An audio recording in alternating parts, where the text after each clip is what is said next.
Yes? Okay. All right, good evening, everybody. My name is Alexis Anderson, and I'm serving as Augustana's interim campus general manager. So welcome to our in-person and online audiences. Welcome to this evening's event, Ayita and the Resurgence of Women's Medicine with Teneil Whiskeyjack. This event is part of the Augustana Indigenous Speaker Series presented by Cargyle in partnership with Augustana Campus. We'd also like to extend a warm welcome to Dr. Florence Glanfield, Vice Provost, Indigenous Programming and Research, who's with us this evening. Thank you for joining us. The Augustana Indigenous Speaker Series represents a continued effort to respond to the Truth and Reconciliation Commission of Canada's calls to action and will provide opportunities for participants to engage with speakers, films, music, and art performances, sharing perspectives from Indigenous peoples, cultures, and traditions of Canada. These events will include both Indigenous and settler voices to address the importance of genuine allyship, as well as the importance of listening to the lived experiences of Indigenous peoples as we acknowledge truth and healing as a means forward together. Before we begin, we'd first like to acknowledge that the land on which we gather, traditionally known as Asinisqua Seep Isisis, Stony Creek, is Treaty 6 territory and a traditional meeting ground for many Indigenous peoples. The land on which Augustana campus of the University of Alberta is located provided a traveling route and home to the Maskwacis, Nahiwak, Niitsitapi, Nakota, and Tsuut'ina nations, the Métis, and other Indigenous peoples. Their spiritual and practical relationships to the land create a rich heritage for our learning and our life as our community. So today's conversation will be about 45 minutes in length, followed by a question period. For those watching from home, we will share a QR code for you to submit questions anytime during the presentation. As a couple of points of safety for those in our in-person audience, please note that there are 2 fire exits from the room at the back and the side. Because of the weather and how cold it is, the muster point would be in the forum building, which is next to us. And in the event of a power loss, the event will be paused, and we will make a decision about whether we need to wait or continue or cancel the event. So I'd now like to introduce today's moderator, Dr. Willow White. Willow is an assistant professor of fine arts and humanities at Augustana. She is Scots Cree Métis and a proud member of the Métis Nation of Alberta. Her research focuses on English literature, English theater and literature of the long 18th century, with specialization in women writers, literatures of empire, and indigeneity. Welcome, Dr. White.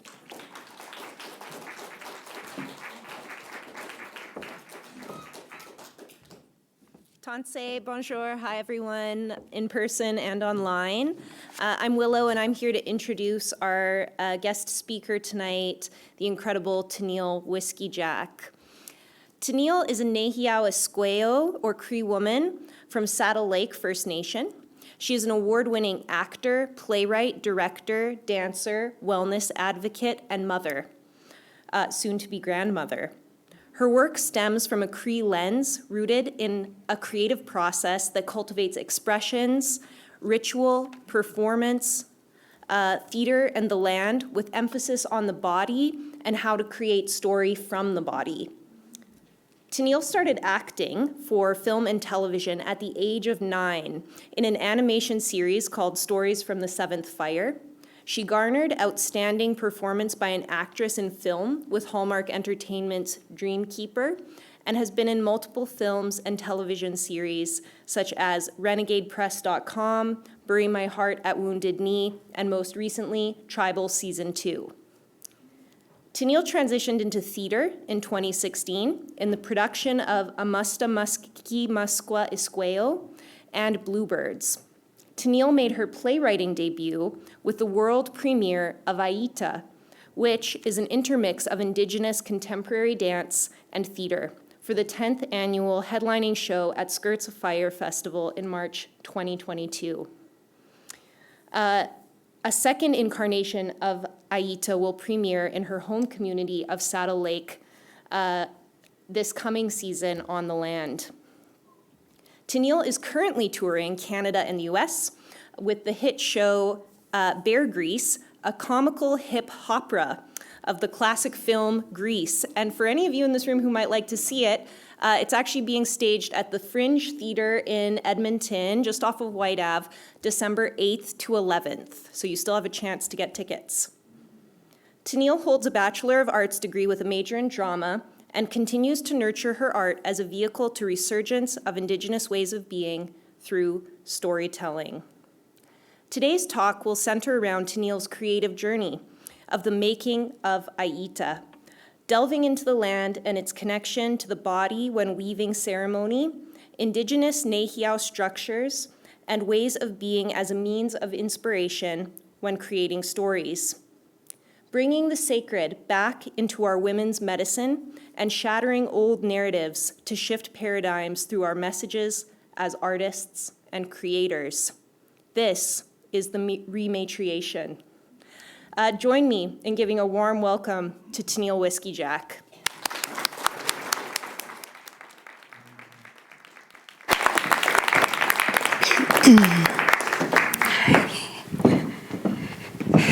Thank you, Willow. Tanse, Teneil Whiskeyjack Nitsigasun, Unitskopunik, Ochinia. I'm Teneil Whiskeyjack. My ceremonial name is Namitut Achak Esqueo, Dancing Spirit Woman. And it's just lovely to be here with you all and speaking on some of my story. Creating platforms for Indigenous creators and storytellers, I feel, is so important, especially in the time that we are in right now. And I'm going to start off even with a quote. As Louis Riel said, "My people will sleep for hundreds of years, but when they awake, it'll be the artists who give them their spirits back." And we're beginning to see that resurgence in our communities, in our leadership, and in women's medicine. So it takes me here today to talk a little bit about my journey. I began the arts at the age of 9. However, I think I was dancing right outside the womb. I'm a first-generation performance artist in my family. However, I come from a long line of artists, doulas, and midwives. And I remember being around 7 years old, always watching black and white films. And we didn't have much growing up. I grew up on the reserve of Sad Lake Cree Nation in Treaty 6 territory with my mother, father, and 2 brothers.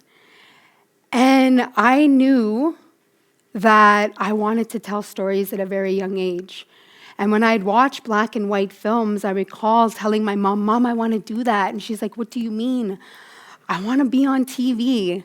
I used to be able to really easily recite lines and memorize lines, and I really loved this theatrical essence that people would bring to film. So film, along with dance, was my first love. However, growing up, there were very limited resources, so naturally I just kind of fell into hockey and volleyball and sports, and although I really enjoyed it, I felt that I wasn't truly expressing myself, even at a young age. And as time grew on, my first gig actually was with Tantu Cardinal. It was Stories from the Seventh Fire, and it was told in both the Cree Nehiyaw language and English. And it was on the legends of Whiskeyjack. So one of the legends I was a part of is why the rabbit turned white, little Wapus. And being able to be in the essence that was the language, I noticed that it naturally fell off my tongue quite easily. My father, Robbie Muswa, who is a residential school survivor, he is still fluent in the language. Although, as we know, we have been losing it slowly. And I actually want to catch myself because I don't think we actually lost it. The language is always with us. We're the ones coming back to it because the language is always there. And as time moved forward, coming into my teenage years, I had auditioned for a film called Dreamkeeper. And it was about all of these Native American legends. And I got the role of Quill Work Girl.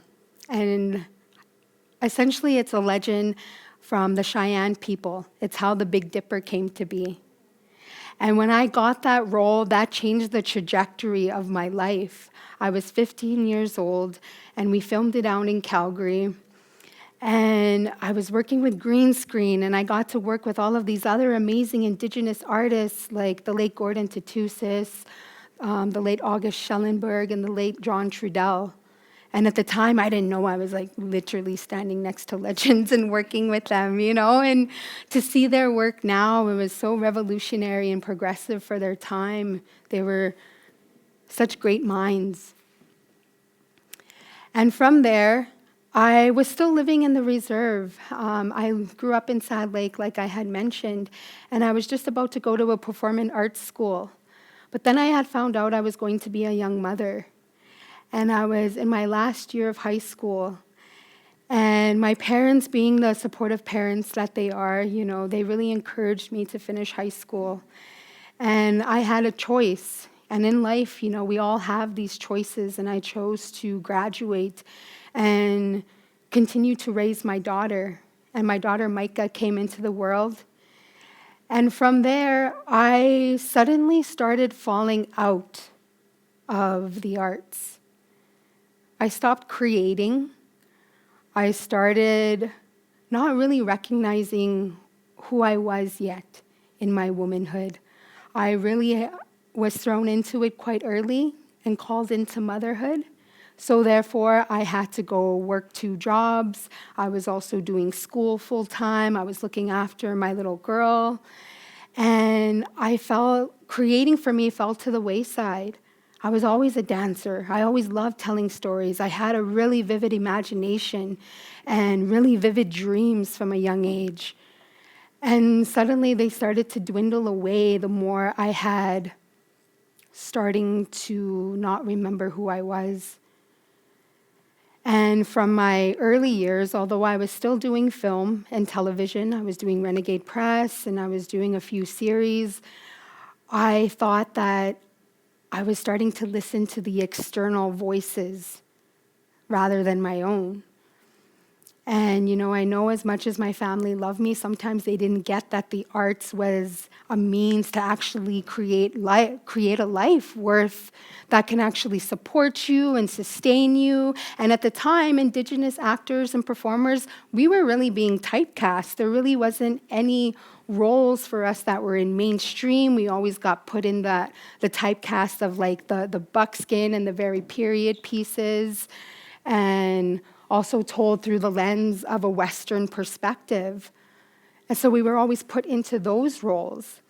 But now fast forward, now you see we are making space within ourselves and producing and directing our own roles and our own projects and our own stories. So that's really great to see that there's a resurgence and an upheaval of Indigenous stories coming through, because it's unique and unlike anything that anyone has ever seen in mainstream culture. Because for many years, due to colonization and the residential school era, a lot of that was pushed underneath. Because I really feel that the colonial powers that be knew the power that we had as Indigenous people. They saw witness to the essence and our connection to land, body, language, and the world around us. And I knew growing up that I was a very gifted child, and we come here with gifts from Creator, whether that be through dreams or this clairvoyance about it. And the more I grew up, those suddenly had stopped when I stopped living for myself. I fell into what others thought I should be doing. So I went into social work, and I love social work, but I wasn't creating. I wasn't dancing anymore. I wasn't going to theater and live performances anymore. And because of that, I also fell into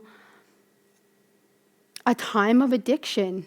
I had struggled with alcohol, and although I didn't do it every day, there was still that struggle that it was taking me to that place because I was using it to numb myself and to disassociate from what actually was going on underneath the anger and the pain and some of the resentment that I had. I didn't think I was denying myself and my own spirit. And in that time, when I recognized I was doing that, when you're not using your creative energy, your creative life force energy that lives in the core of your being right here, almost like a sixth sense, if we have no means to move that energy, it manifests itself as dis-ease. And when I had stopped creating, I had noticed that a lot of health issues started to arise in my womb space. And as an Indigenous woman and a woman of color, there is great connection to the womb and our connection to Mother Earth. They both go hand in hand. And I had found that the more that I rejected myself, my spirit, my intuition, and started living from here and not from my entire being, endometriosis started forming in my womb. And it was extremely painful because I had felt that I kept suppressing my voice and my truth. I was not moving any of the energy outside of myself and transmuting that energy into something creative and positive. And I didn't even know anything about womb medicine or endometriosis. I just knew that it was extremely painful. And when I had my second child, my son, Maddox, I am a mother of two, I was pregnant with him. And in 11 weeks, they said, well, there's a cyst on your ovary, and it's about the size of a walnut, because I was rushed into emergency, and it was very painful. I don't know if any of you ladies have experienced endometriosis or troubles in that area, but it was painful. And then I had found I kept going back to emergency almost weekly because the pain kept coming back and coming back and coming back.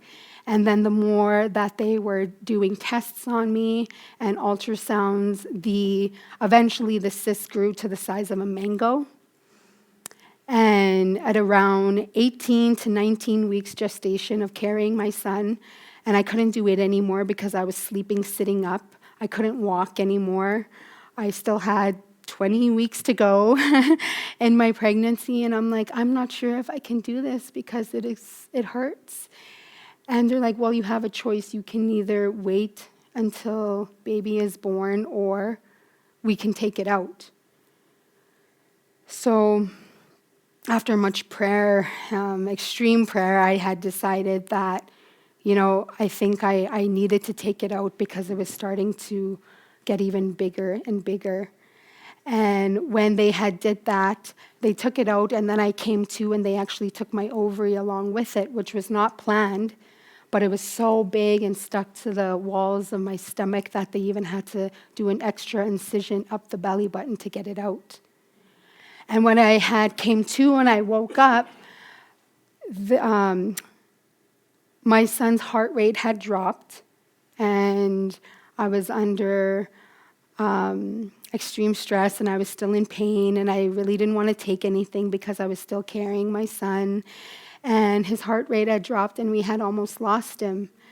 And then he came back, and then I stayed in the hospital for another week till my staples and my incision had healed, and then I was able to go home. And then at 25 weeks, my water broke, and then I had to go back to the hospital and be on bed rest until he came. And then he came at 28 weeks and 3 days, weighing 2 pounds. And he was so tiny, but then, he was so tiny, and he stayed in the NICU for a month and a half, almost 2 months, until we were able to bring him home till he reached 4 pounds. And now he's this gorgeous, healthy, vibrant, funny little guy that's in grade 3, so smart, So that, I remember and recall that time, that was when I found my prayer again. That was when I really started to pray to the grandmothers, pray to my ancestors, and really started to believe that there was something so much bigger than the physical, than who we are here in human form, had I just believed. And sometimes it takes chaos and a turning of events and things that really shake you up to test us, to test our belief, to test our truth, test the resilience that the human spirit holds. And that was one of the turning points in my life where when he had came out healthy and continues to remain healthy, I remember laying on that hospital bed and that oath I made between Creator and I that no one actually ever knows. I only told my son just last year when we were sitting in my room. There were candles lit, and I do energy work on my children before they go to bed sometimes. And I turned to him because he was really quiet, and I know he's such a gifted boy. And I had told him, and I'm like, I never told anyone that. You're the first one. And he just looked at me. He's like, my heart's tingling. He's like, I feel it. His body reacted because that was also something that resonated with his spirit. And we tend to always ignore those nudges from our body, whether when we're put in situations that are bad or we intuitively know something is good for us, we tend to ignore it because we're conditioned to remove ourselves so far from the body and stay in our minds, in our logical minds. And yes, that makes sense, but sometimes we just need to go a bit deeper in order to find the magic that's ready to be birthed into the world. So moving forward, I began to slowly begin my healing journey, and I was around my late 20s. And I feel like in that time of womanhood, that's when, as woman, me personally, I started really asking deeper question of who am I? Who am I beyond just my own life experiences? And who am I beyond this pain and this trauma that I was feeling from growing up in relationships that weren't always healthy, choosing myself last. I knew I'm also a recovering codependent. I have been in relationships that fostered codependency and relationships that weren't always healthy. But then I know why, going back to my inner child and nurturing her again and doing shadow work and sitting with the grandmothers each time I sit with my moon and going back to ceremony, now I recognize that I can forgive myself for those times I rejected my own greatness and my own magic, because we all have it in us. And the more I rejected that truth, the further it took me away from my purpose. So coming back to that and sitting with that in my late 20s, when I finally made an oath to myself after an experience that literally brought me to my knees, and I had cried that night in front of my mom, I'm like, I don't want to be governed by this hurt anymore that I hold in me, because I know there is something so much more out there. So when I made that oath, I started going back to ceremony, and then I started coming back into the arts. I did my Bachelor of Arts degree. And when I began it, I did take a bit of a break. I took a 2-year hiatus. I went back into social work. I moved back home.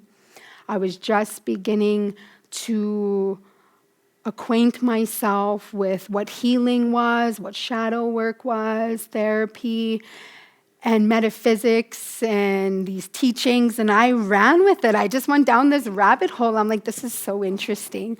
So I started doing that. And then when I decided to go finish my last year, I walked into that classroom and I had my 400 level thesis project. And that was in my drama class. And I walked in, and Glenda Sterling, who was my professor at the time, turned mentor, turned sister, she was teaching, and she just had started at Concordia University in Edmonton that year. So had I finished prior to, I wouldn't have never met her. So I walk into the classroom, and we were posed the question as a part of my thesis project. You can come up with any project, any idea that you want to do, or you can just do something that works that already exists.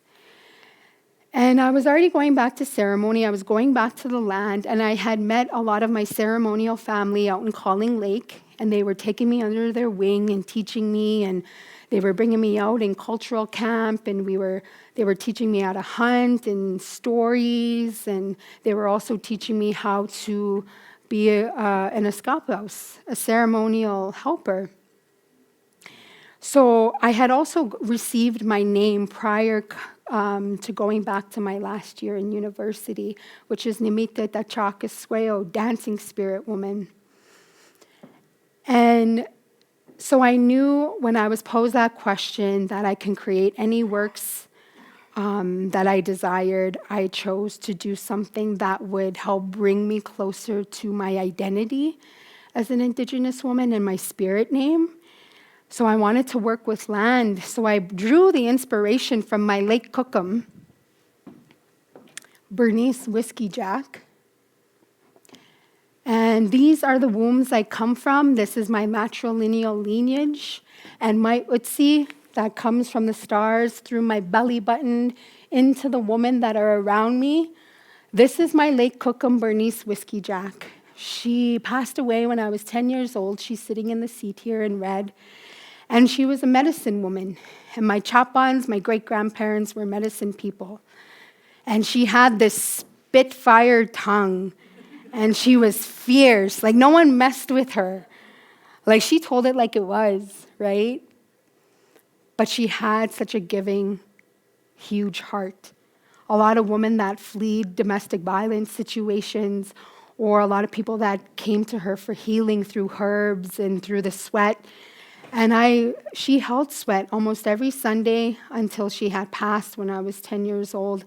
And in our family, that's when ceremony started dwindling away, when my Chapans passed and when she had passed. And my Mushum Eric Daniels still holds ceremony today. But the woman in the lineage, it was dwindling. We weren't really using our medicine in that way. So I wanted to draw inspiration to pay respect and honor to the woman of my lineage, because I was doing a lot of my feminine work. I wanted to be proud to be a woman, and who am I in my womanhood now? Because, coming from a patriarchal, capitalistic society, there's so many unjust things that happen, especially to Indigenous women in this society today. And the war in our bodies is directly correlated to the war on the land that we're experiencing here in so-called Canada, on Turtle Island. And the war in our wombs is really a testament to all of the womb troubles that women of color face. So I wanted to challenge the narratives in society and show people the power, the bold, robust, loving, nurturing, sacred, powerful the Indigenous woman is. For people to see that, because that is who we truly are. So coming back into my thesis project of Ayita, I'm like, okay, I know I want to get close to who I am in my spirit name, and I know I want to dance. And I never got my dance growing up because of limited resources, I was never a trained dancer.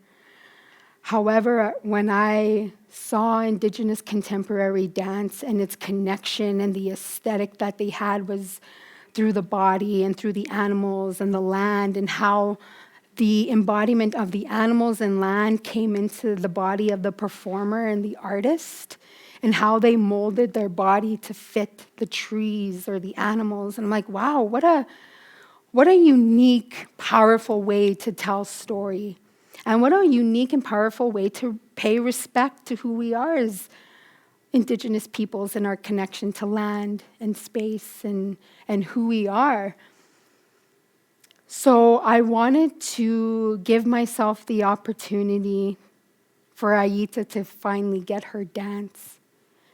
And I wanted to mix it with text. So I just did this small reading. I had invited my daughter, who is also a trained dancer. I did this small reading for my thesis project. It was just a seed, and I was going to put her away because, let's face it, when we're in post-secondary education, by the time we're graduated, we're like, thank God, because it's a lot of work. Whether you're doing an undergrad or a PhD, that's a lot of grit and tenacity it takes to do post-secondary education. And I was the first one in my family to acquire an undergrad in post-secondary. And bringing myself to this and the inspiration behind Ayita, I was going to put her away, but then Glenda is like, I don't think you should put her away. You have something to say. And I want to be there to support you in any way I can. And I wasn't used to that womanhood of women stepping into space and picking another woman up to walk beside, to nurture their message and their gift. For these women that have been in the industry 20, 30 years, and to find the next generation of artists to come and nurture and mentor. And she really took it upon herself to bring me under her wing and taught me a lot of directing. And she really wanted to nurture where I was going as an artist. So I decided to do a small stage reading at Next Fest a couple months after graduation. And I did some movement with some written text. And again, I had no ties to any outcome. I just wanted to create and write. And I had never thought of myself as a writer because I've always come as a performer. So having this unique opportunity to go to Next Fest and write something, and I was really just navigating my way, I felt like day by day of where this was going, because it was something so new to me, although I knew Indigenous contemporary dance and the land was so prevalent in what I wanted to create. And from there, Annette Loisel of Skirts of Fire, who was the artistic director at the time, she was in the crowd, and she had approached me after the reading, and she's like, I've been looking for a strong Indigenous woman story for some time now. I'm the artistic director of Skirts of Fire, and I would love to have a meeting. So I went with her, and we had a meeting, and after that, I was telling her a little bit of my inspiration and where I could potentially see this going. And she's like, I would like to produce your show. And pre-healing, the Teneil in me probably would have turned it down, because I find before we really get to know who we are, we tend to self-sabotage. Because when things start getting really, really good, we're like, oh, this feels a little weird, you know, because we're so conditioned for other things to go a different way when we're living in that state of survival and trauma in the body and in the heart and the spirit. So I had recognized that, but at the time I was at this really interesting crux of my healing where I'm like, you know what, I'm going to do this even though it scares me, because I need to move through the fear. And if I had only moved through the fear, it would have raised my level of consciousness and belief in myself to know that I can rewire and rewrite my story to a different outcome that I was already usually used to. That I can go beyond what I thought possible for myself. So I took that leap. And when I took that leap, we had decided to gather a team. And in that time, I did take a bit of time off of creating Ayita, because I feel, because Ayita is such a personal story that is extracted from my dreams, it's extracted from my own life's experiences, and some of the stories I felt weren't even born yet until I actually learned the lesson. So some of those stories actually just came like months even before we went into production. And when we had developed Ayita, we started gathering the team. And Ayita is actually an all-Indigenous femme-led production of Indigenous artists and non-binary artists. And it was a sense of, I wanted to rematriate this theater space and try to use it as sort of a pilot to kind of breaking down that hierarchy that is the traditional theater, kind of breaking down the old conventional ways of creating theater. So I had approached Monique Mojica, who is my dramaturg, and was my dramaturg for Ayita, and she is third-generation theater artist from the Miguels out of Spider-Woman Theater in New York City. And I had watched her growing up several years, and when I had approached her with this idea that I want to do this that is rooted in my culture, that is rooted in Cree Nahia ways of doing and being, and I want to have this matriarchal story that really steers far away from realism. Like, I want to put the dream world on stage. I want to put, like, what does rites of passage look like? What does the birthing of a new self look like on stage? So she took it on, and she had introduced me to ways of creating from the body and in connection to land. And I didn't create Ayita in a secluded space where it was just me writing. I got up on my feet because our stories live in our body, in our blood memory, and I had told it. And when I first began telling it, it was very uncomfortable for me because it was still very much, some of it was still very much alive and living in me. And I really didn't transmute that energy quite yet. But the more we tell our stories, the more we heal. So I was coming and creating from a space with my dramaturg, Monique, and then we had gathered other women artists like Sandra Yellowhorn Lamouche, she was our choreographer, Lebohan de La Salle, she was our director, and Danielle LaRose, our sound designer. So all of these incredible women came together, and I was observing it. And we created actually out on the land on my grandfather's Healing Through Nature retreat space in our home community of Saddle Lake. It's 200 acres of space that is going to provide equine therapy. It's going to provide meditation spaces, and I want to gather leaders, artists, educators to come and gather and talk about everyone's work and how do we move forward and how do we create this ripple effect in our communities, in our homes, and our children, and co-collaborate. Because like Ayita and bringing the team together, it wouldn't have went where it went had you not had a really great team walking beside you. We can go places alone, but we can go further together as a collective if we all just put our visions and our minds and our hearts together, if we have that common vision. So this is a bit about Ayita. And if you see some of the structures, we created and workshopped it out on my grandfather's land. And we did sharing circle. We lifted the pipe to begin the process of Ayita. And we went into the teepee with the core woman team. My cousin, Dr. Teneil Whiskeyjack, was our cultural consultant and artistic consultant. And my aunt, Alcina White, was our elder. And Christine Sakemo Frederick played older Ayita. And me, Christine, Lana, and Alcina all are Whiskeyjack women. So that was huge for me to bring on my own lineage and my womb connection into this project.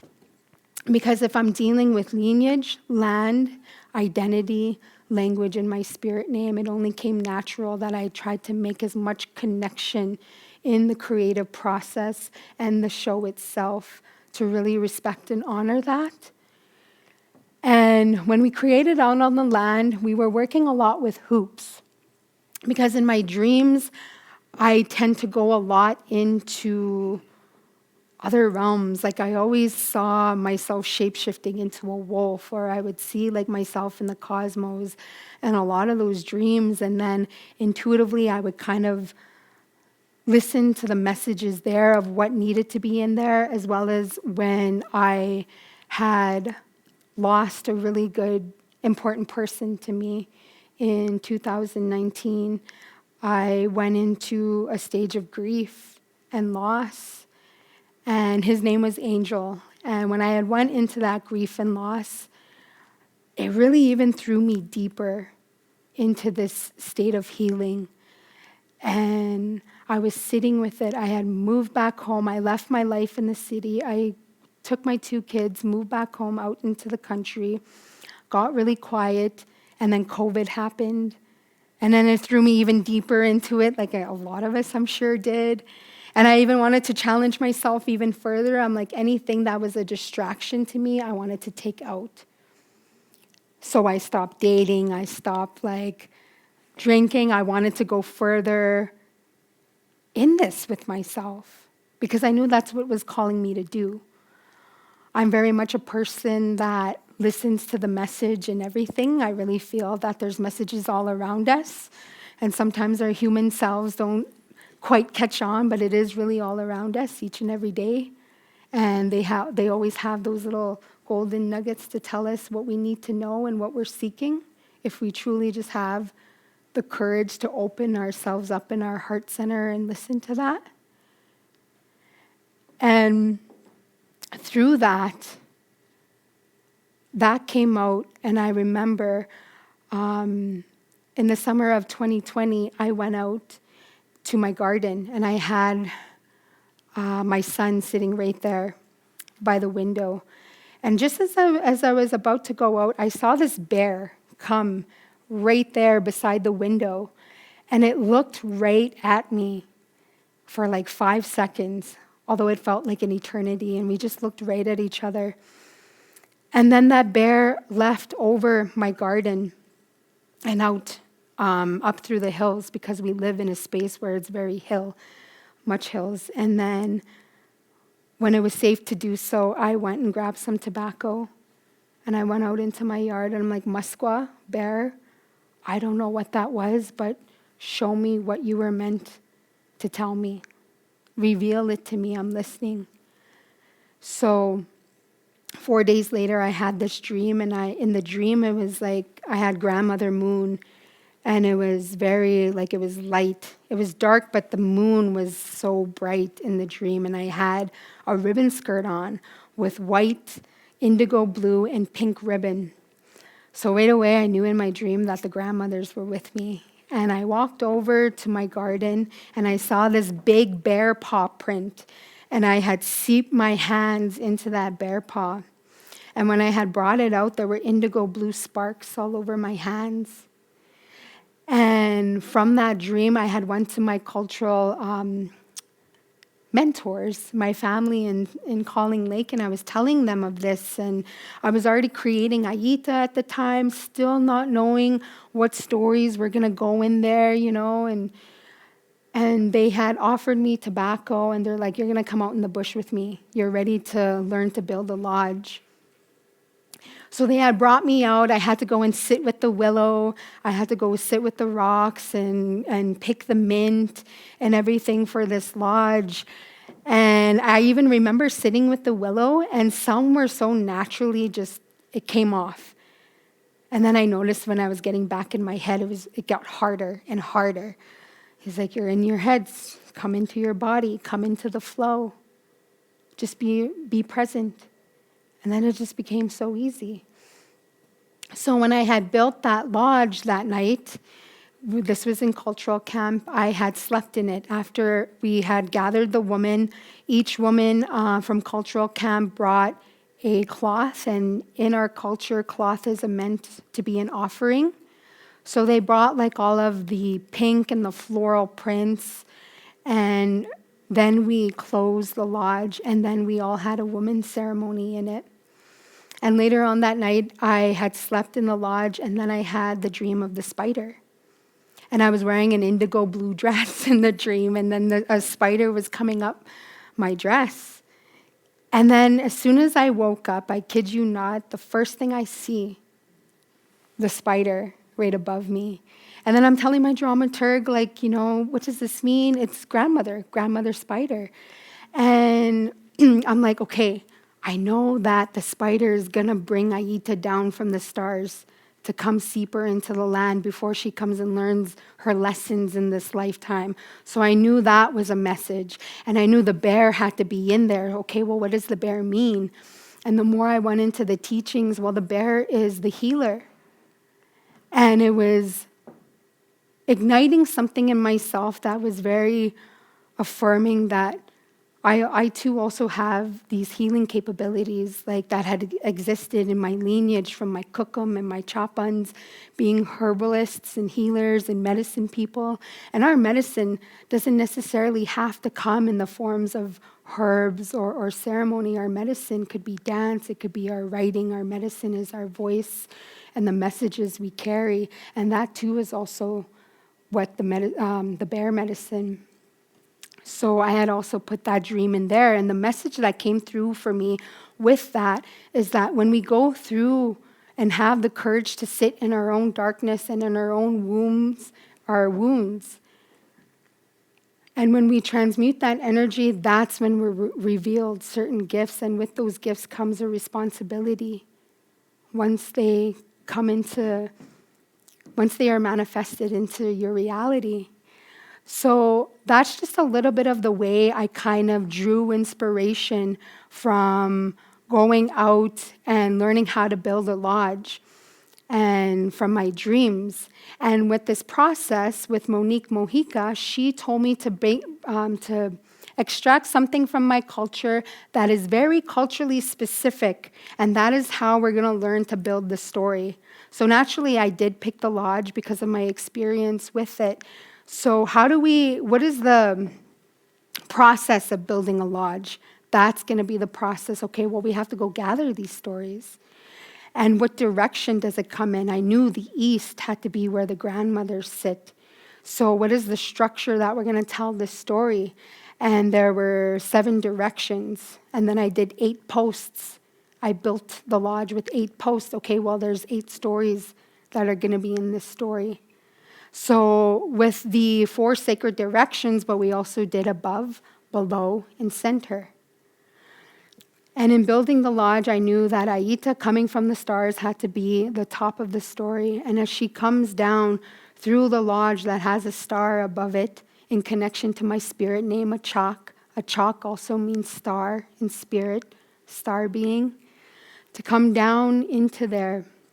And then we start at the east. And the east was where the grandmother sat. So it was me going back to that little girl, little Teneil, in the bush for hours with my kukum, picking berries. She would take me out there for hours, and I would listen to the language and everything like that, and we weren't actually able to taste the berries until we brought them back, and they were blessed for feast and everything like that. And at the time, I was like very impatient. I'm like, well, why am I doing this? Why does my mom make me come out here with her? But I understand why she did what she did with me, for that patience, for that learning, for that being able to go and sit out there in peace and quiet without any distraction. Because we can learn a lot from the land if we just sit there with it. And from the east, we moved into the next story, man that came from the land of the red, of Angel, who came from New Mexico. And the New Mexico, Arizona, the Navajo Nation, that's a lot where prophecy comes from. So I knew like we needed to embody that land in some way. So man that came from the land of the red, and then we moved into Bear Paw in the Garden, which was like through grief and loss. Ayita igniting her gifts through her dreams, and now she's beginning to step into this new cycle to go and doctor herself where she's always been sick. And then we move into womb stories. And she is going to slay this endo monster in this story and invite past, present, and future Ayita with her to transmute this. And she slayed that, and then from there she rebirths herself into her liberation and her truth. And I actually did take a red cloth, and I had older Ayita and younger Ayita, and as if I was birthing a new part of myself, because I feel a lot of storytelling, especially in indigenous structures, is very much like having a birthing experience. It's hard, it's tedious, it's vulnerable, it's raw. But what's on the other side of that is life, creation that could exceed and transcend time and space. So after that, she invites these women to come and dance with her, to breathe with her. We come back to creation, the Big Bang, and in connection to land and womb. And it's this rise and telling of woman's prophecy. And now we are in the time of the woman's pipe, where women are going to start taking their rightful place back into ceremony, back into leadership in the circle, and beyond what patriarchy is telling us. And a lot of the Indigenous ways of being and doing is going to come into that. So I wanted to create from a space of that. And if you see the hoops were meant to be the portals. And this was the lodge with the dancers. Oops, excuse me. And this is the lodge with the dancers. And there were 4 dancers to represent earth, air, fire, and water. They also shapeshifted into different animals throughout the story. And then this was her coming down from the stars, and then they made the shapes of the spider as she comes down. And we see the set design as the cycles of the moon. So throughout the story, it starts as just through the moon cycles, and by the end of the story, it would have came into like the full moon. As she comes into herself, the more and more she comes into her truth and in the sense of body sovereignty. And a lot of the land connection, this is us in Sad Lake. We did a lot of meditation and arriving with one another and sharing our experiences in the creative process of Ayita. And this was my mom singing a song to the woman. We were out there for 2 days, and it was very beautiful. And then this is past, present, and future Ayita in the making of the trailer. And this is where we will have the second incarnation of Ayita, where she will embody herself again. I always think of stories as a living, breathing entity. It's something that is living and needs to be handled with much care. So when we start, we lift the pipe and we begin ceremony, and when we end, we have to lift the pipe again and call all of the ancestors and the grandmothers and grandfathers and all of these spirits and deities that have come and helped us so they can go back to where they need to be. And this was something near and dear to me, and I'm like, I need to take this out of a theater space. So the first incarnation of Ayita really took me on this journey of getting to know myself as a businesswoman, as a producer, all of the makings of what it takes to do a full-fledged theater production.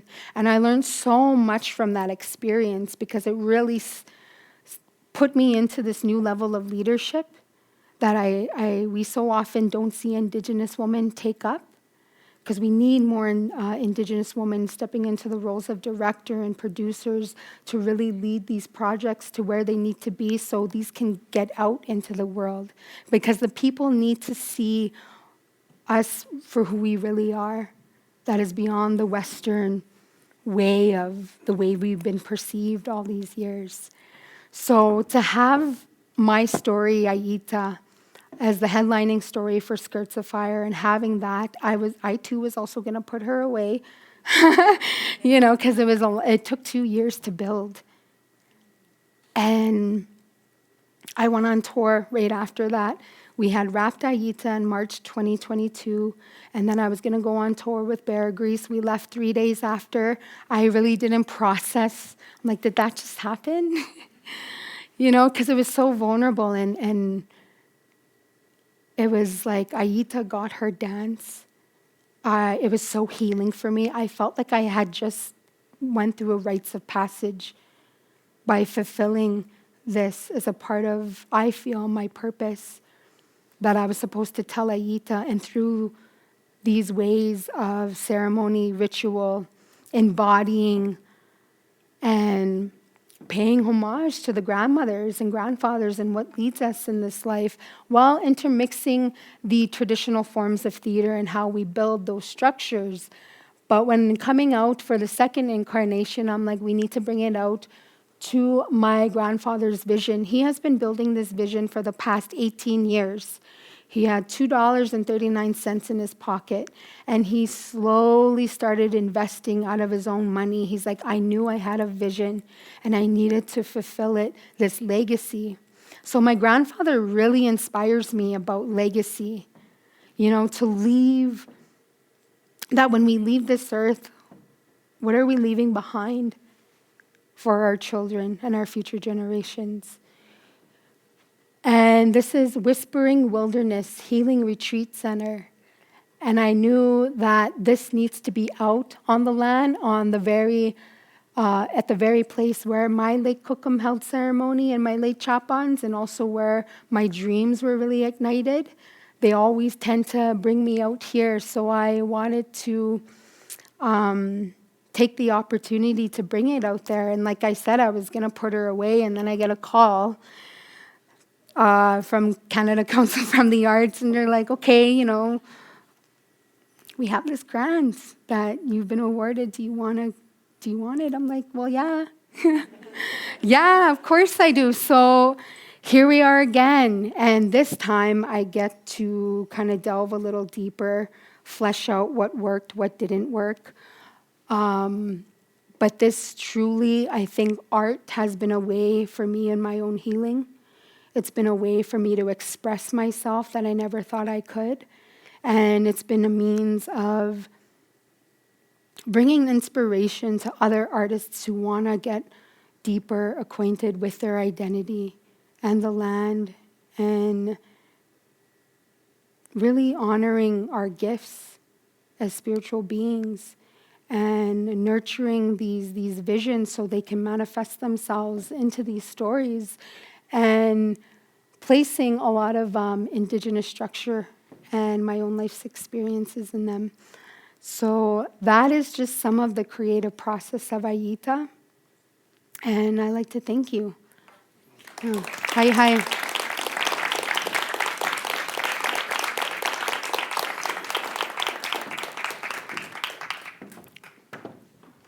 I'm going to grab my water. Thank you so much for that inspiring talk, Teneil. Everyone, we have about half an hour for questions from our in-person and online audience. And I'm actually just going to go grab this. Oh, never mind. I'm being told I don't need to grab the iPad. So I believe we have some mics around the room, Kim, or are we just getting people to speak loudly? Just speak loudly. If you have a question, we'd be happy to take it from you. But I'm going to get us started while you think about what you might want to ask Teneil. So, Teneil, I have a question for you as an Indigenous feminist myself. You talked about Ayita being about women needing to re-enter the circle, ceremony, and leadership. And I wanted to ask you if you can talk more about what that means and why it's so important. Yeah, I think, I just think for me personally, where it's taking me, I think that growing up, I didn't always feel seen or heard. And I really feel the Indigenous woman in today's world hasn't been really fully expressed, seen, and heard. And listening to these teachings and witnessing other Indigenous women be so strong and resilient and so unapologetic about their presence in any space, I was like, wow, you see everything that goes on with missing and murdered Indigenous women and what we're facing in North America and all over the world with our Indigenous populations. I feel that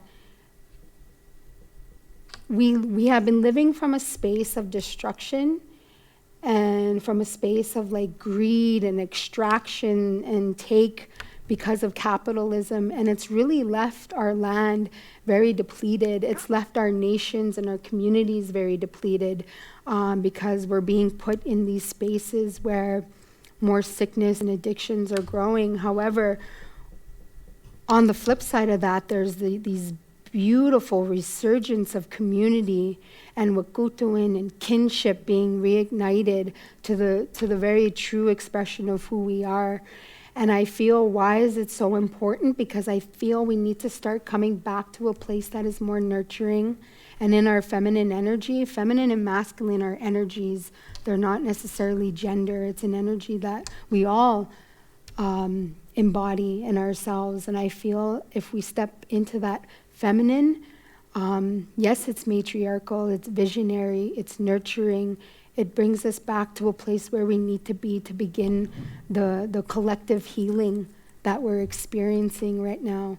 We've experienced a lot of it through COVID, and I believe that coming back to that traditional matriarchal society and allowing our women to speak and lead now and give them that platform and space to be able to do that, it's really going to open a lot of portals to something even bigger and greater. I really feel our nations need.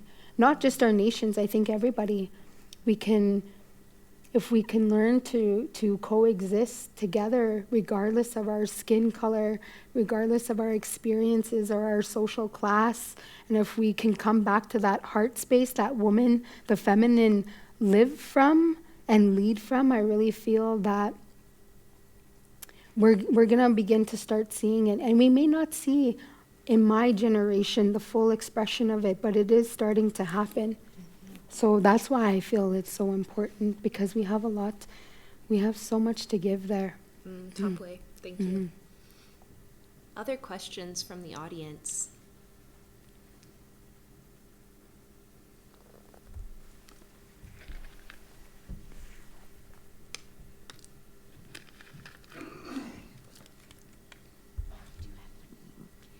Could you speak to the name Ayita? I think naming is very important, and I'm wondering how you chose that name. Yes, thank you. I came up with the name when I was developing, right in the very beginning when I was in my thesis project. And I was actually just going through several names just online, and then Ayita came to be. And then I had turned to my daughter, and she's like, I really like that one. And it just kept coming about, but it actually means where it's at in Cree. And I feel that Ayita, because she is a living and breathing entity, when I'm nurturing her, when I'm writing, when I'm creating, when I'm intentionally wanting to develop more of the story of Ayita, I always found myself saying, well, that's where it's at right now. Like that, so it's where it's at in connection to land and place, and in the means of where it's at in terms of where Ayita is at in her story and in her womanhood.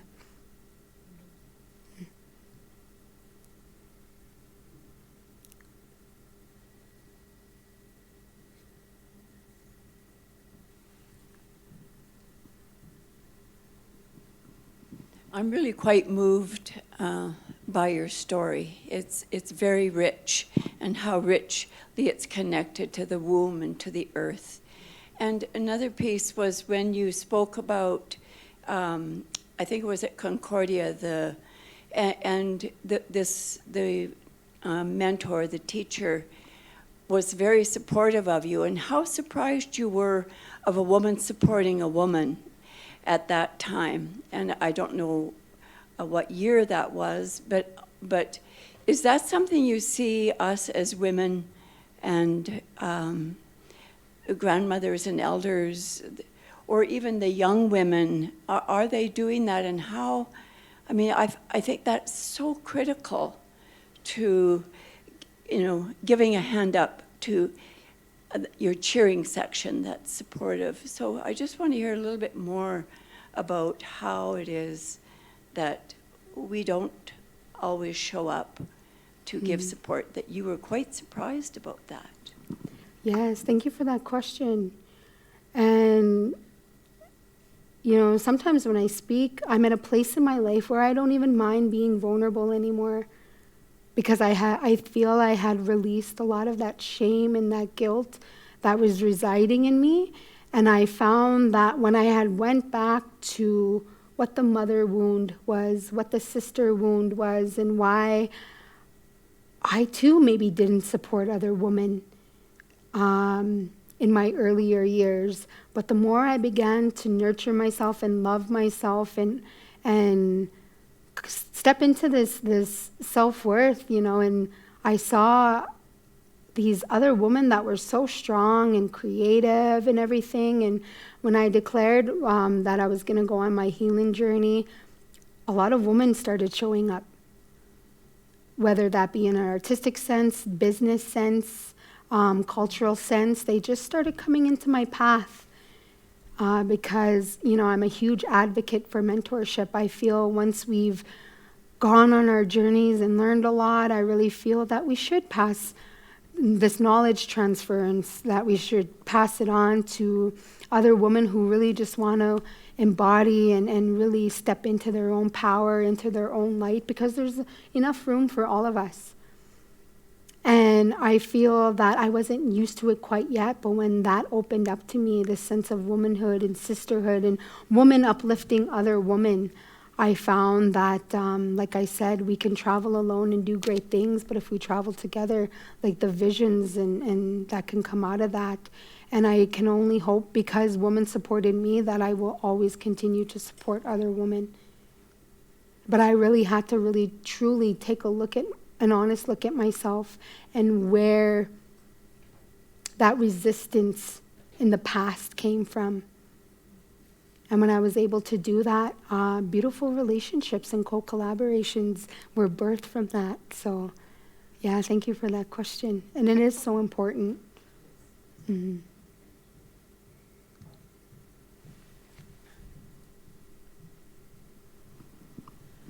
Hi, thank you for sharing and what you've given the world in your art.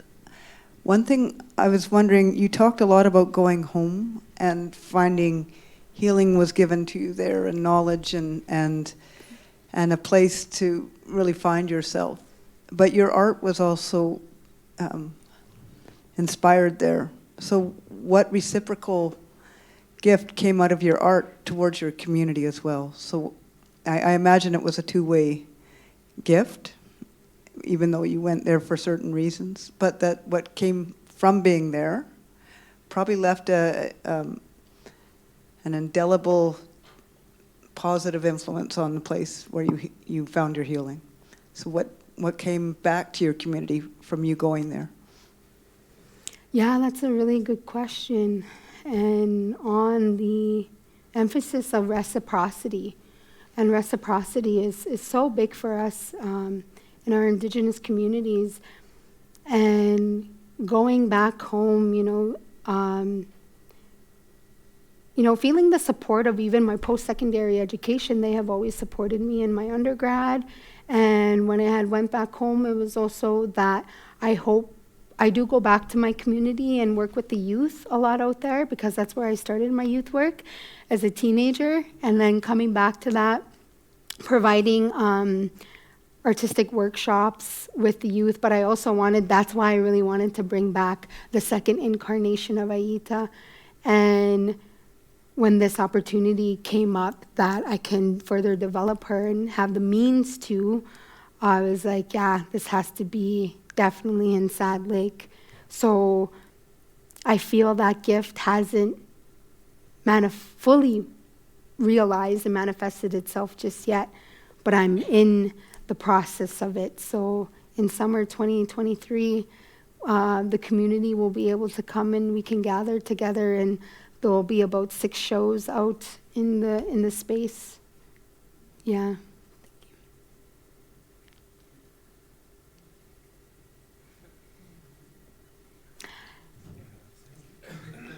For that wonderful presentation, which I found to be inspiring, delightful, troubling, thought-provoking, and so on. The question I have for you is, my understanding is that the project is in English. Your presentation tonight was in English. How is that the power of the language, of the Cree language, communicated in the performance of your play. I'll call it a play in quotation marks. How is the language represented? Because I find that something in a particular language has a different power than when it's translated, in this case, into English. Mm-hmm. Does my question make sense to you? Yes, thank you. There is the Cree language that is in the show, and I'm not a fluent Cree speaker. I did have my father, who was the language consultant, Cree consultant that came on, and at the top of the show, we also had my Auntie Alcina. There was a pre-recording of her welcoming everybody in the Cree language. We didn't have a land acknowledgement because I feel us Indigenous women being on that stage was the acknowledgement itself. And she spoke in Cree language, and at the top of the show, Namito Tachakasqueo, Dancing Spirit Woman, speaks the intro in that. I would like to further develop more Cree into the show because I feel it does vibrate at a particular frequency that resonates with the spirit than the English tongue cannot speak. So I find, and plus too, a lot of our teachings, and the teachings from the cosmos and the star beings and the land and Muskwa, the bear, and the medicine and the womb, all of that could be translated into language. So I would like to further develop that into this second incarnation as well. Yeah, and thank you for acknowledging that.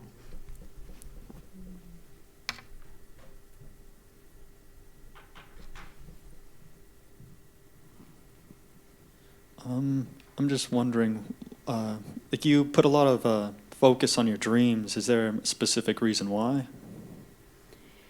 I feel because we were,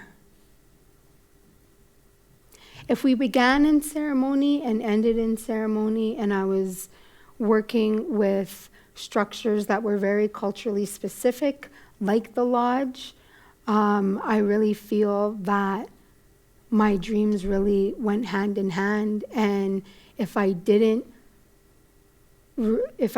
pay attention to those dreams, I wouldn't have paid attention to the messages that the ancestors were potentially trying to convey to me through those dreams. And I feel that's transmission and ancestral transmission, I call it. That's why I wanted to put emphasis on that, because we tend to not really pay attention to our dreams anymore. So how do we get people back to the spirit of it? And I really feel that dreams is just one way of doing that. We have time for one or two more questions. It's funny, I'm just reading a bit of Jung in his dream, understanding dreams. And he did talk about how they have been washed away because of the focus on making money, and then how we used to live from dreams. And I just said to our friends here that I'm picking up that your dreams were your medicine. That was your medicine. That's what was given to you, and how we all have. We're a long ways from our dreams again, but it's coming back, like you say. You're teaching it, and I can't wait to see your play. Thank you. Yeah, I forgot to play the trailer, but we'll play it in a little bit here. Yeah, and that's why I try to steer away from like realism in theater. How do we, like the hoops were the portals, the moon cycles, the dancers were shapeshifters, like putting those teachings out in the theatrical space while trying to keep the sacred sacred. You know, there's sometimes that line of keeping something sacred, but with consultation, still allowing ourselves to fully be in that space that we can still tell these stories, to tell the world that we're here. This is who we are as Indigenous peoples. I even had the little people in the play. I don't know if you guys know the little people. I had them come in like bug little Ayita and Cookum can see them, but little Ayita can't yet. but they're bugging her, you know, and then like the bear and all that stuff. So these things I grew up that were so normalized, hearing these conversations with my great-grandparents and my cookum and everything. When I go to cultural camp, it's so normalized, we can freely speak about these things. So how do we put that in theater and make it fun and also make it our own ways of storytelling? And I was a bit worried at the beginning of like, will non-Indigenous people get this? But then the more I did it, I'm like, it doesn't matter if they get it. I get it. My people will get it. And that's who it's for in the beginning. And then, you know, and it's for everybody. But I really wanted that sense that that young Indigenous girl or that little Indigenous boy is going to come and take such pride. And it's like, I remember too. Kim, I'm wondering if it might be possible to play the trailer for Ayita for our audience. That would be wonderful. Great. Should we go ahead and do it now, Yes. Teneil? Let's do it.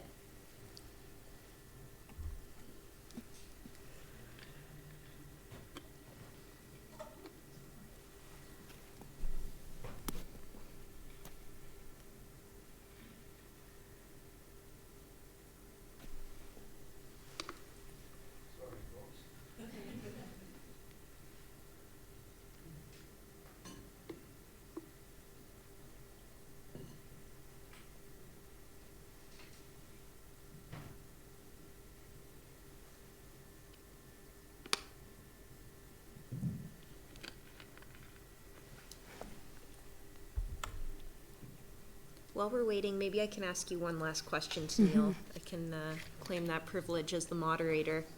My last question for you is if you have any advice for folks in the audience with us today who are on their own healing journey and who want to connect with their spirit and body. Yeah, I feel that, you know, abundance, peace, joy, that is all our birthright. I feel that sometimes we're not always giving opportunity living in a society that we do that really keeps us further away from our spirits and bodies and keeps us depleted, so it can keep us in a weaker frequency. So we're not stepping into to our spiritual essence as spiritual beings. Sorry. Oh, and so anyone who wants to come back to their own healing, you know, and I feel that that's where it all began for me when my art really started picking up my truth. It brought me closer to my truth, you know, and it's never too late. I stepped into this a lot, even in my early 30s, and I feel that's such a big message for other people too. Like, I only just started performing dance through Ayita, and just up until like 3 years ago, because dance for me was so huge in getting me into my body and my confidence. And so I feel it's never too late, and anyone here can, and there's access to it. Breath, coming back into oneself, like that's free. We don't have to go too far. It is here all along. And I feel that through the healing, when you heal, you help heal others in your family line and people around you. So that is some sacred and big work. So it not only affects you, it affects the people around you, and that is a gift in itself. Your healing is the gift. Thank you so much. So I'm getting the nod that unfortunately we're not going to be able to play the trailer, but perhaps we could circulate a link to our audience later. We'll send that along to you. I've seen it. I highly encourage you to watch it. Please join me in warmly thanking Teneil. Thank you.